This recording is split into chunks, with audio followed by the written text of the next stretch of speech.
Morning, y'all. It's a busy one. Got editing to do. I'm off to Torquay later. I've got packing and sorting for next week's travels. Just insane. So yesterday's question, what do you all enjoy about golf? It's quite good to see lots of you just enjoying it. You know, like hitting good tee shots, playing with your mates, being out in the fresh air, all those kind of things. Because I do think that sometimes we just forget so much about it, and I think golf as a whole, like its industry, is constantly moaning. Slow play, dress rules, it's too expensive. Like, if you worked in advertising, you wouldn't have many jobs, you know what I mean? Certainly the people in golf as well. It's like crazy. So today's one of those days again. It's wet, it's dry, it's hot, it's cold, it's wet. Oh, it's sunny now. Typical English day today. Right, today's question. What do you think causes a top? So a topped golf shot. What are the reasons for it? Post comments down below. Today's video is going to be about topping. So if you just pause the video in 1 second when I say, when you pause it, comment down below what you think tops are going to be, because obviously I'm going to talk about them today, so try and, you know, you could just watch and then comment won't be as, it'll be my comment. Also hit the thumbs up button down there and hit that subscribe button while you're down there. So hit pause now. Thank you. Good comment. Like that one.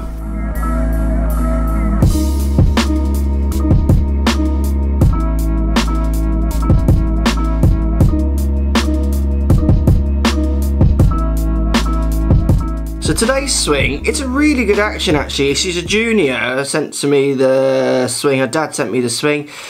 She tops this ball, you can see it rolls along, bounces along the floor. Well, there's lots of good actions.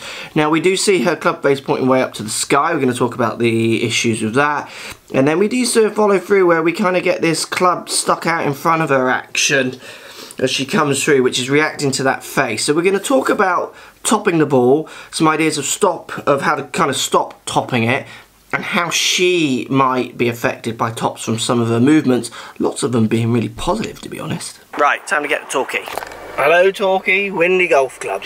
So let's start by showing you loft deliveries and twists in the club. So as she swings back, obviously she's pointing that face up to the sky. Let's show you what happens to my deliveries when I try to recreate that. So I'm going to start using a 12-degree driver. This tightness is in A1 setting, so it's a 12-degree driver. Be a common driver with this kind of age of player. So I'm going to go right hand under the club like you've got, and I'm going to try and turn the face up to the sky on the backswing like you're doing, but still hit a functional shot.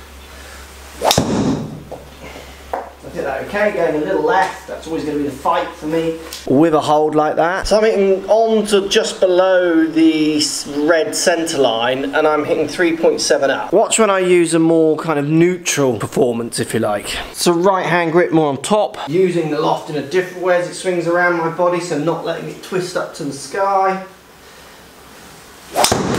12-degree loft, obviously I find that easier to hit target. I can hit target with the other technique as well, it's just a bit of a fight. So strike's now gone above the centre line, and I'm only 1 degree up. Because when I'm worried there's not enough loft, when I'm worried the ball's not going to launch enough, what I do is I change my angle of attack almost without thinking about it. And you might think that's because I'm a decent skilled player, but it's not true. I see it with unskilled players as equally as with skilled players. Golfers do just try to make themselves functional with what twists they put in. First protocol for this student, right hand more on top, fight the really strong grip, fight the massive twist in the face. A bit of control of loft is going to probably give her much better chance of controlling strike and moving away from that top shot.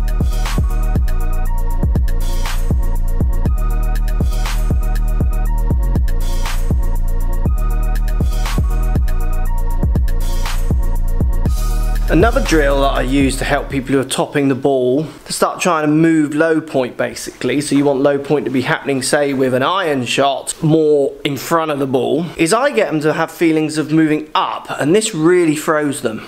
So I get them to feel as they're coming in to hit the ball, like left shoulder, left hip, hands are really shooting up, forward and left, kind of right up into this corner. Because look what that does to the club. If I put the club on my shoulders here, as I come down and hit the ball, really start raising left shoulder up and across. See what that does to the club?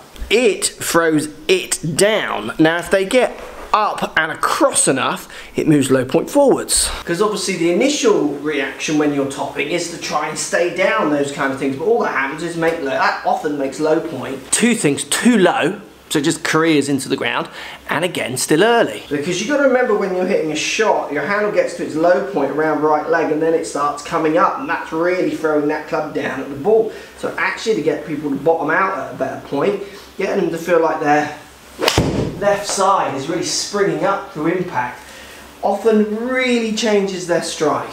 You can see as you say it to them, their brain's going, well, you know I'm topping it, don't you? You can see them kind of thinking that. But you get them to have a few goes, their strike just transforms and they're kind of amazed at how often wrong they've kind of been getting it all those years. Right, me and the girls. Girl 1, girl 2. Girl 2. Other way round, really. Oh yeah. I'm going to get some takeaway food, let's go. I'm hungry. Right, naughty takeaway eaten. So that gives you a few ideas of how I work with people who are topping the ball. I think it's always interesting that it always relates to them, nearly always, them trying to be functional, but then in turn taking on an action, an impact that is really challenging through twists and what have you that they put in. And I think also as well, the really interesting thing with this is when you get people to feel like they're lifting up, how much it changes that strike. That's the one that they never think of doing. They always think of staying down more. And I just see that creating worse and worse strikes. So thanks for watching as always. See you tomorrow. Remember to post comments down below. Hit the thumbs up button as always. Don't be afraid to subscribe if you don't already. Send your swings through on Twitter at 4golfonline. Swings coming through from Twitter all week. Still got Thursday and Friday to come. It might be you if you send your swing through. See you tomorrow.